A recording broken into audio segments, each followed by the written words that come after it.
This is what happens when a simple game in the woods turns into a living nightmare. The film is set in 2010 and follows the life of a photographer named Victor, who at that time is enjoying a vacation with his wife, Seren, in a city in Haiti. During this moment, Seren is heavily pregnant and eagerly awaiting the birth of their first child, making the trip feel especially meaningful as it is filled with happiness and hope for the future of their small family. While walking alone, Seren is approached by a young boy who invites her to meet his mother, a woman known in the area as a spiritual healer, and driven by curiosity as well as her instinct as a mother who wants the best for her child, she decides to follow him. At that place, a ritual is performed that is believed to bring protection and blessings to the baby in her womb, and even though it sounds unusual, Sereni does not see it as something dangerous, and later tells Victor about it, who also does not think much of the incident. Blessing of protection for Angela. I met this woman. How about you? So you actually believe in all that? Yeah. After that encounter, Seren returns to the hotel to rest while Victor continues his work taking photos around the city. But not long after, the calm situation suddenly turns into chaos when a powerful earthquake strikes the area. Everyone rushes to save themselves, including Seren, who tries to escape the hotel, but unfortunately the stairs she is using collapse, causing her to fall and become trapped under the rubble. Victor, upon learning what happened, immediately rushes to help her and takes her to the hospital in critical condition.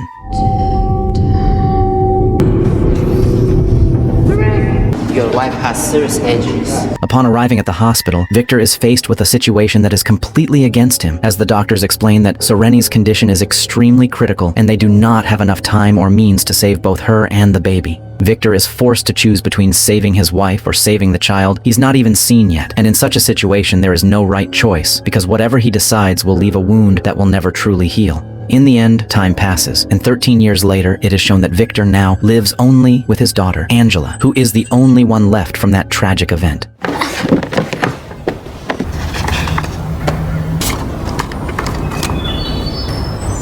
Angela grows up like a normal child despite the absence of her mother, and one day she asks Victor for permission to study with her friend after school, and although he hesitates at first, he eventually allows it. However, in reality, Angela does not go to study, but instead, she and her friend Catherine head into the woods and enter an abandoned bunker.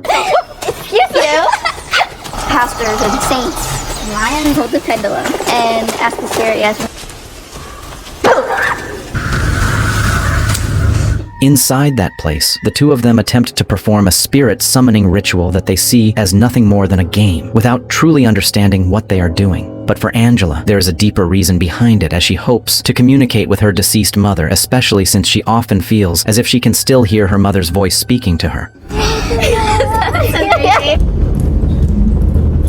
Meanwhile, that same night, Victor is editing photos for a client when his laptop screen suddenly glitches for no clear reason, making him feel uneasy and prompting him to go home earlier than planned. However, when he arrives home, he realizes something is wrong because Angela has not returned, even though it is already late, and concern quickly grows as he contacts Catherine's parents to check on her. From that conversation, Victor learns that Catherine is also not where she is supposed to be. As she had earlier said, she was going to study at a friend's house, making it clear that the two girls were not actually studying as they claimed. Realizing something is off, they begin asking around to find any information about their whereabouts, until they hear that Angela and Catherine were last seen heading toward the woods, which makes the situation even more worrying, and without wasting time, they immediately contact the authorities to start a search. During the search, they find some of Angela and Catherine's belongings scattered, such as their bags and shoes, which further strengthens the suspicion that something bad has happened, and the search continues as news of their disappearance spreads across various media.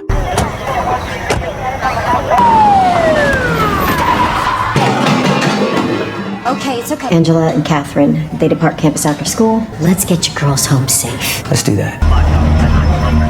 Fish thought he stood. The Jabberwock. We're praying for Catherine and her friend Angela.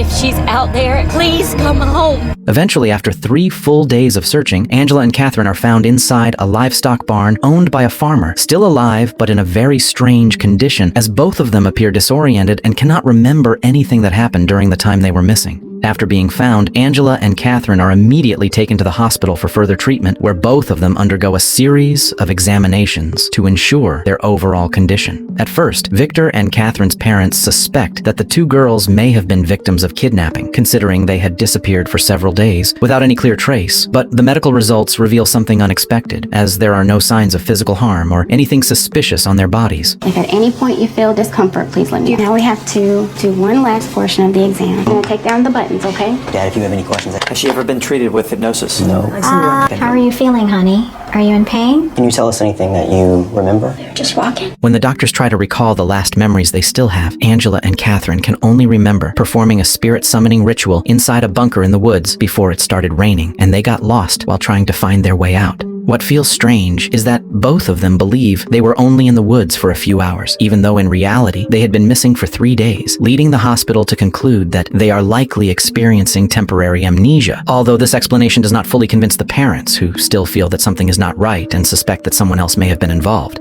After further examinations show no significant abnormalities, Angela and Catherine are eventually allowed to return home, and at first both of them seem relatively normal like any other children, as if nothing had happened. However, this condition does not last long, as Angela's behavior gradually begins to change and becomes increasingly strange and difficult to understand, as she starts showing unusual attitudes, speaking in harsh and inappropriate language for a child, and even acting aggressively toward Victor. Let's get you cleaned up, all right? Sit down. And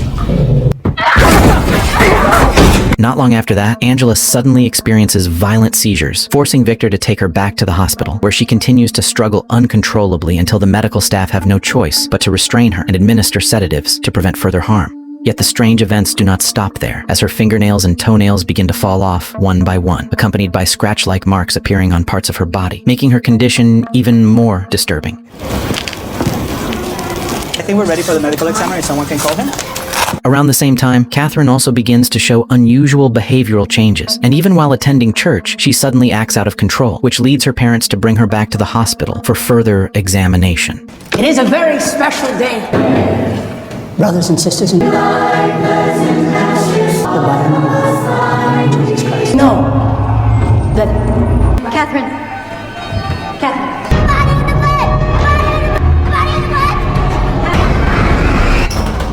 There, they meet Victor again, and the situation starts to raise deeper concern, especially for Miranda, Catherine's mother, who is known to be deeply religious, causing her to associate everything that has happened with something supernatural. She believes that Catherine is under the influence of an evil force, and assumes that this might be because Catherine was never baptized as a child, so what they did in the woods is seen as opening themselves up to something unseen entering their bodies. Meanwhile, Catherine's father, Tony, does not fully believe this at first, but as time passes and he witnesses the changes himself, he begins to consider that maybe both girls did bring something back with them from the woods. That same night, a nurse named Anne, who also happens to be Victor's neighbor, is seen checking Angela's condition, but she notices something unusual when the temperature device she is using suddenly malfunctions. Shortly after that, Angela wakes up with a completely different demeanor, as if she knows things she should not possibly know, revealing personal details about Anne's past that she's never told anyone.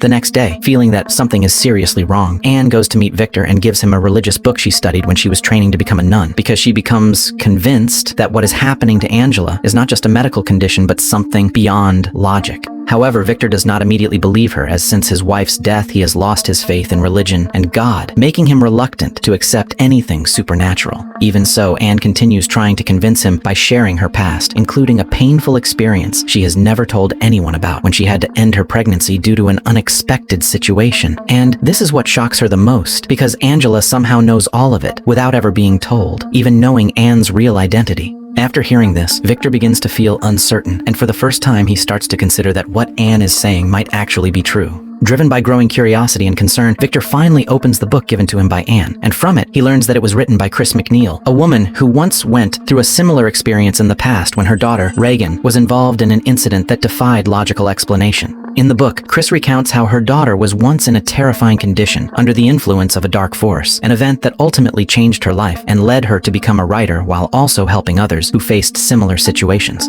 Believing that what Angela is experiencing closely resembles that story, Victor wastes no time in seeking out Chris and meeting her to confirm whether what is written in the book is truly real, while also asking for her help. Are the people that I visit?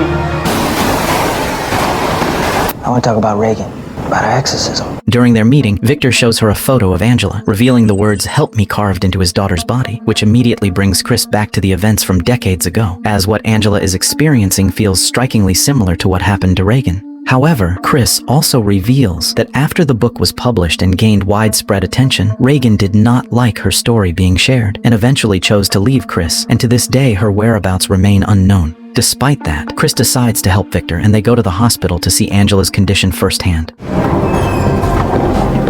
She knows who I am. Upon arriving, Chris quickly realizes that Angela's situation is far from normal, as she believes the girl is under the influence of the same entity she once faced, a demon known as Pazuzu. Another disturbing sign appears when they find the name Regan carved into the hospital wall, as if the entity had already anticipated Chris's arrival. After that, they decide to visit Catherine at her home, where she is being cared for, and upon arrival they find the house in complete disarray, with Tony looking completely defeated by what is happening to his daughter, while Miranda appears terrified and tries to protect herself in the kitchen along with her children. In the middle of that tense situation, Chris enters Catherine's room and attempts to communicate with the entity controlling her, but instead of getting answers, she is confronted with increasingly intense disturbances, as the entity continuously brings up her past by mentioning Regan and even claims that Catherine's soul is now burning in hell. I know who you are, and you know who I am.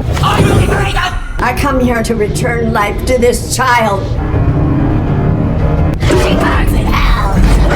The situation escalates when the entity attacks Chris using a cross, leaving her with serious injuries to her eyes. Hearing her screams, Victor immediately rushes in and pulls Chris out of the room before things get worse, then quickly calls for an ambulance so she can receive medical attention as soon as possible, while Catherine's family remains in shock and confusion, unable to comprehend everything that has happened. As the situation grows more out of control, Anne and a young priest named Father Maddox hold a meeting with members of the church to seek a solution, where Father Maddox tries to obtain permission to perform an exorcism on Angela and Catherine, as he becomes convinced that their condition cannot be resolved through ordinary means. Your support in approaching the bishop to sanction the exorcism. 2 of our Lord's young children be lost. There is a spirit that is present alongside of them. This is a very dangerous situation. Dangerous for you, Father. At the same time, Victor looks for another alternative by meeting a woman named Dr. Beehive, who, besides being a doctor, also understands traditional healing methods, and she agrees to help deal with Angela's condition. That night, Victor, Dr. Beehive, and Anne begin preparing everything needed to carry out the ritual, and Victor then picks up Angela from the hospital while asking Tony and Miranda to bring Catherine to his house so the process can take place in one location. We want them to come through. Man, I'm going in.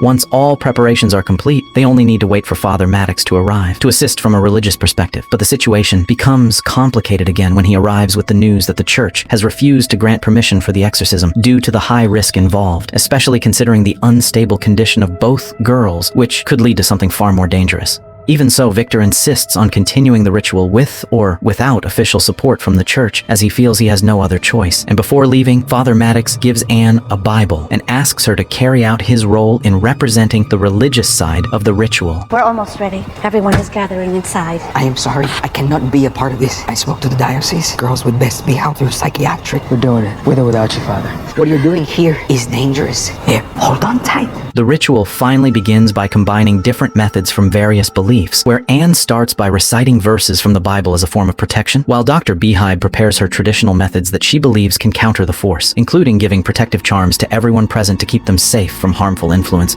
However, the initial attempt does not go as expected, because instead of weakening, the entity controlling Angela begins to attack psychologically by bringing up Anne's past and targeting her emotional wounds until she starts to lose her composure.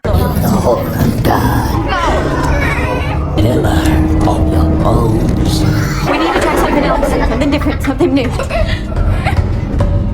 After the first method fails, they switch to another approach, where Dr. Beehive sprinkles water that has been blessed with chants, which briefly causes a reaction from the entity as if it is in pain. But even that is still not enough to fully drive it out. Vapor from inside, they're at a critical temperature.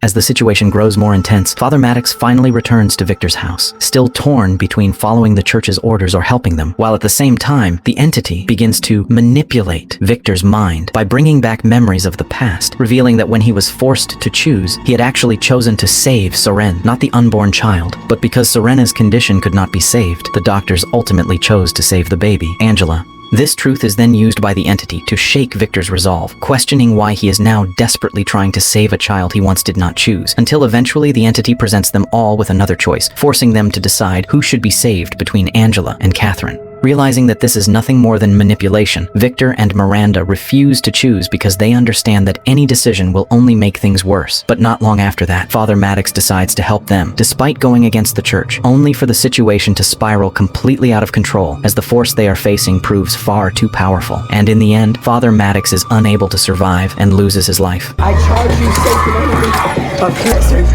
Overcame you in the garden. The Lord, with his gifts and adopted you, impart you the sign of the...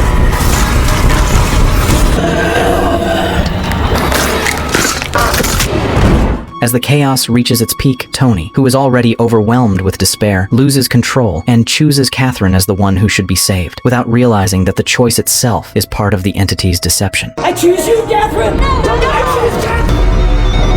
Angela? Angela.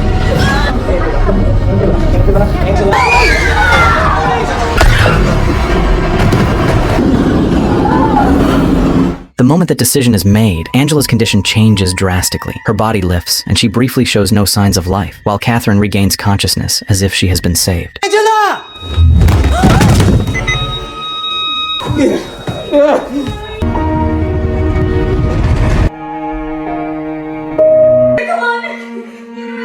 Catherine! Catherine! However, in reality, the entity never intended to save anyone, as it only manipulates them into choosing, because whoever is chosen is the one whose soul will be taken. That is why when Tony chooses Catherine, she is the one who is truly taken, while Angela regains consciousness in Victor's arms. From this, it becomes clear that the entity has been playing with their faith and desperation, turning what seems like the right choice into an inevitable loss. Let's get over there. Wake up, baby!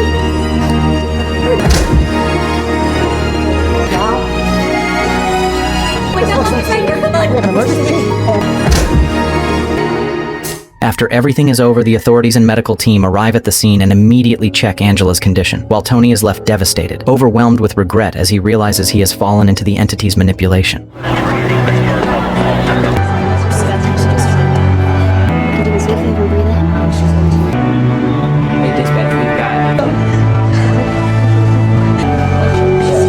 As time passes, a few days later, Angela begins to return to her normal routine, but something still feels different, especially when she is at school and can only stare at Catherine's empty seat. In the final scene, Chris is still undergoing treatment in the hospital until one day someone comes to visit her, and at first she thinks it is Victor, but it turns out to be Reagan, now grown up, showing that their relationship has slowly begun to heal and the story comes to an end.